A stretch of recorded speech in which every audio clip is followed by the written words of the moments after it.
Hi everyone, I'm David Addison and I'm a professional photographer whose main camera is my iPhone. And today I'm going to show you 10 of the techniques I've used and give you some tips behind how I created some of my favorite iPhone images. And as the list goes on, you'll see how all of these tips and techniques tie in together. So let's get started with tip number 1.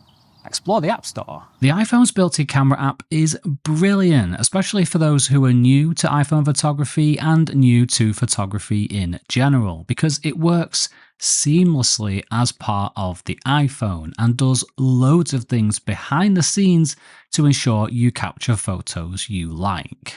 But when I started shooting with my iPhone, I wasn't new to photography. I was still shooting with one of these, and I wanted the same kind of granular manual controls over things like exposure, focus, and white balance as this gave me. So I headed to the App Store and I haven't looked back. I found loads of apps in there that give me the same sorts of controls as this. The built-in camera app has tap to focus and expose, where you tap the subject you want to focus on and then slide up and down to adjust exposure. But third-party camera apps can offer separate focus and exposure reticles, allowing you to focus on one area while exposing for another at the same time. But as quick and convenient as these reticles are, I mainly use the full manual control sliders down here. ISO and shutter speed let me dial in my perfect exposure. The white balance makes sure the colours look how I want, and I can fine-tune the focus and see exactly where it is with focus peaking, which is perfect for macro.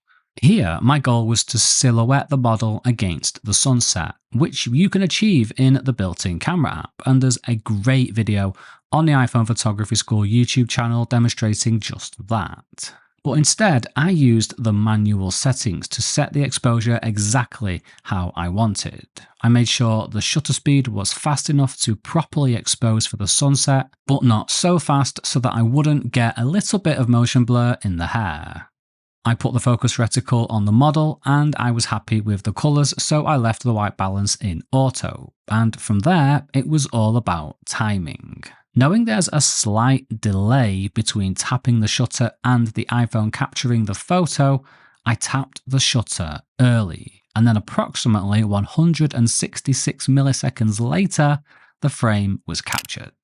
But it's not just about manual controls. There are a whole host of brilliant apps that truly expand your iPhone's creative potential. For example, there are a handful of wonderful apps that allow you to capture time lapses and long exposures for minutes or even hours. These are the kinds of results people don't think are possible with a phone. But you do need more than just apps. Which leads me on to tip number 2. Accessorize. One of the main appeals of iPhone photography is the fact that your camera is always with you, not adding any extra weight or bulk. However, small accessories can make a big difference to your photography, and today I want to focus on this one, a mini tripod with flexible legs.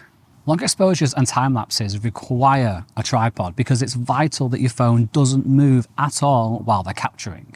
Full-size ones like this are obviously overkill for most, so thankfully there are mini ones available designed specifically for mobile phones that are easy to carry around and won't negate your iPhone's portability. And the ones with flexible legs take things to the next level. Like third-party camera apps, these unlock a vast amount of creative potential because of how versatile they are. And I've captured some of my favourite long exposures and time lapses with my phone tied up on a tree branch, a railing, or a pole like this. Next, it doesn't matter which iPhone you have, how skilled of a photographer you are, which accessories you bring, or which apps you use, if the sky is doing the wrong thing, it can ruin your photo trip. But it's not just about checking the weather though. The pro tip is to check where the sun will be. To do this, I use an app called Sun Surveyor. It lets me check where the sun and the moon are going to be days, weeks, months, even years in advance. And this has been extremely helpful. One recent example was this portrait shoot. I wanted a portrait with the sunlight coming through that gap right there. So I checked Sun Surveyor for the coming week, and the Street View told me that at 11 AM the sun would be in the right position. And lo and behold, there it was, and it looked even better than I imagined. You can also check the moon's position like I did when planning this time-lapse, and this is a nice combination of the 3 tips so far. Sticking with the topic of lighting, next I want to show you how I use lighting to make this shot. It looks like the model is being lit from the front and the back, but she's only being lit from behind. We were in the heart of Rome at around 8:30 in the morning, with the sun still rising over the buildings, and you can see just how overpowering it was. You can also see the reflective cobbled street, and along with this we were surrounded by very lightly coloured, highly reflective buildings. So when I positioned the model between them and the sun backlit her, but it also reflected off the street and the surrounding buildings in front of her to create this result. The reason this lighting looks so nice is because when the sun reflected off the street and the buildings, irregularities on their surfaces caused the light to bounce off at different angles, which softened it and spread it out. This is called diffusion reflection. And you can achieve the same result with an accessory called a reflector. If I freeze my screen recording here, you can see there's a silver reflector resting on my lap, reflecting sunlight onto the model and creating a gorgeous catchlight in her eye. But in this situation, I didn't just reflect the light, I diffused it as well, just like I'm doing now with this very piece of thin translucent material called a diffuser. And I placed it between the sun and the model. And what it does is it softens the light by scattering it in different directions. So the diffuser essentially acts as a portable piece of shade that gently lets light through. And it was an indispensable tool during this shoot that was at sea in the middle of a hot, clear day without a cloud or any other shade around. And yes, a diffuser like this will be overkill for most people, especially with mobile photography. But if you're going on a very special trip, a once-in-a-lifetime trip where you know the sunlight's going to be very harsh and there's not going to be much shade around, then investing in a small, cheap diffuser, one smaller than this, that can easily fold away into a backpack, could mean the difference between this lighting and this lighting. Next, let's talk about inspiration. As much as I'd like to say that every photo I've ever taken has come from the creative depths of my own mind, they've not. I like to casually browse Pinterest and Instagram for different ideas, especially if it's a shoot in a new location.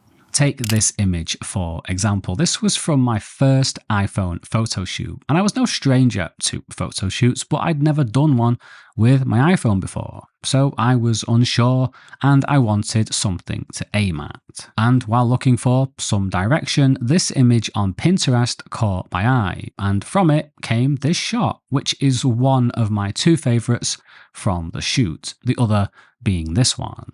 And once you've replicated a shot you've seen elsewhere, you can then use that as a jumping off point to try some new things of your own, gain some confidence and develop your own style. Giving yourself something to aim at carries through to tip number 7, which is to put as much thought and effort into your editing as you do capturing and marrying the 2 processes together.